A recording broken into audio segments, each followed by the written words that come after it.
Hello and welcome to Connect. I'm your host, Randy Schmilo.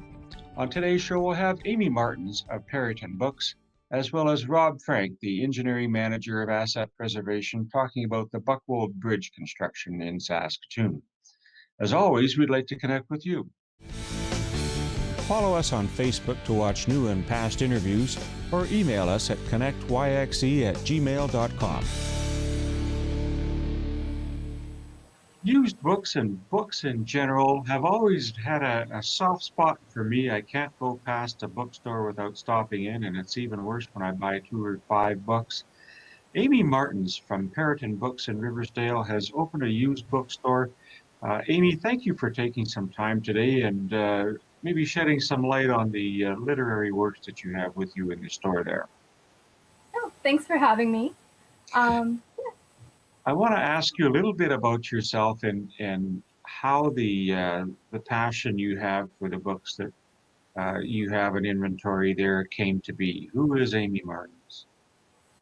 Sure. All right. So I started book selling about 12 years ago professionally, but I was a voracious reader all my life and hung out in used bookstores ever since I was a little kid. And when they kind of started to disappear in the early 10s, that was really sad for me. But I guess about 5 or 6 years ago, I really started thinking like there's a gap in the city. There's definitely a want and a need for this to be kind of brought back. We have a new focus on, sustainability and using things over again and sharing them. And I, recognized that need and talked to my partner, and together we decided to open Peryton Books. But you've worked in the book industry, if you will, and in sales before. That's right. And with that passion that you have, and as a voracious reader, I know I've stayed up quite late some nights reading books myself. It must come with a following of people that really like either what you have or what you have access to. How do you source the books that you have in the store? We spent about 5 years collecting. Just people would give them to us. We'd go hunting for them and stashing them all away. But now we trade for books. And that's really allowed us to see and kind of work with people to build the bookstore that they want. We see what they've read and what they're enjoying and what they're asking for, and really try to curate a collection around what the community would like to read more of. And we build those relationships too. Love to chat with people about what they're reading and what they loved. When you see the store that you've grown to have such a success with right now, you've been in existence for how many months or years in total? Oh, we just had 13 months.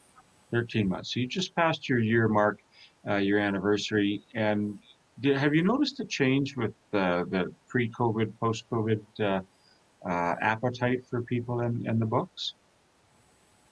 Yeah, definitely. The old standards are still selling strong. People are still asking a lot for Indigenous nonfiction, especially Indigenous fiction and writers. But there's an increased demand, I guess, for children's books and YA novels. Lots of kids staying at home and parents trying to help them find things to do. They're learning from home now, so that's all really valuable to them.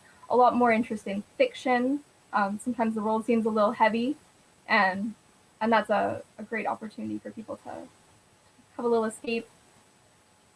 I would imagine with the winter months coming up, we always hear the expression to curl up with a good book in front of a fire. That we'll probably see more of an uptake in people having an interest with school coming back online now, and kids still looking for something. And we've seen, a swing towards home-based cooking, and that passion has ignited. And maybe just that old standard of reading with a good book is on the horizon for you. With Saskatoon as a leading city in terms of the high record of library books that are borrowed, it would stand to reason that we would also have a voracious, I love your word, appetite for reading in general. Are you seeing people coming from out of town, or most of your clients from around the city, or do they call you and say, have you got this book on hand, or can you find it? definitely a big chunk of our customer base is coming from the city center. But yeah, all the way from out of town. Even every once in a while, I put a book in the mail to somewhere in Canada that I've never been, which is pretty cool. But um, yeah, helping people from all over. And you have an online presence that, if people can't physically come into the store, that they can either email you, reach out, and perhaps see if there's something on hand, or can you order books through the store itself? We don't order them, but you can always leave a request for them, and we will hunt with you and help you try to find them. We're happy for people to reach out to us digitally via email or over the phone, and we've got a comprehensive database to help you find and help us to keep track of what you want. So trying to keep up with technology, we're not quite Amazon, but doing our best. The name Peryton Books, where did that come from? That's very interesting.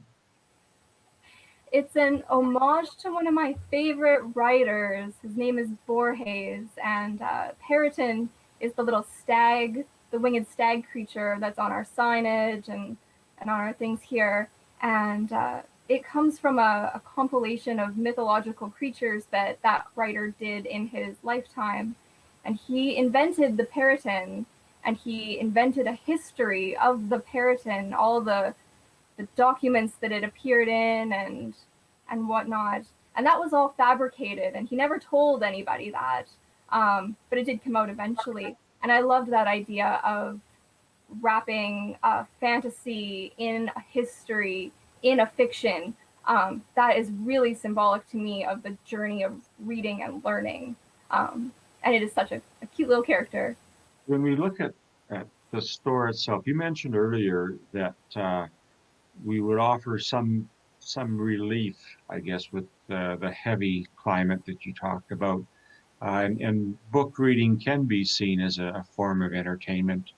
Um, Understanding that, but with school coming back, uh, are there any opportunities for people who are in maybe polytechnic or university or elementary and high schools to come and find something there that they could use on any research or points of interest or topics like that, history, for example? Certainly, we're definitely here for lifelong learners. We don't sell textbooks, but everything supplementary, everything in between, you can find, and that kind of study and learning is something that you can pursue for your whole life, right? So, yeah, we'd love to help you with that. With children, as an example, I would say maybe 10 and under.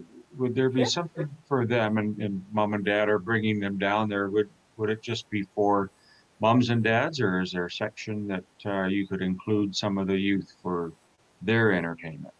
Oh, absolutely. We've got a great big kids section, everything from little board books all the way up to teen, and organized in a way that's hopefully easy for them to browse and find what they're looking for. Those kids know what they want so much better than me.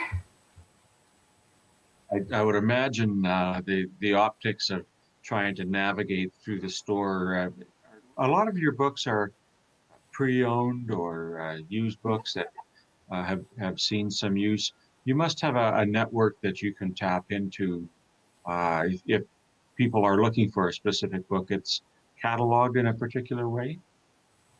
Our books are cataloged, yeah, in our computer and then sorted by subject within the store as well. So hopefully for ease of browsing.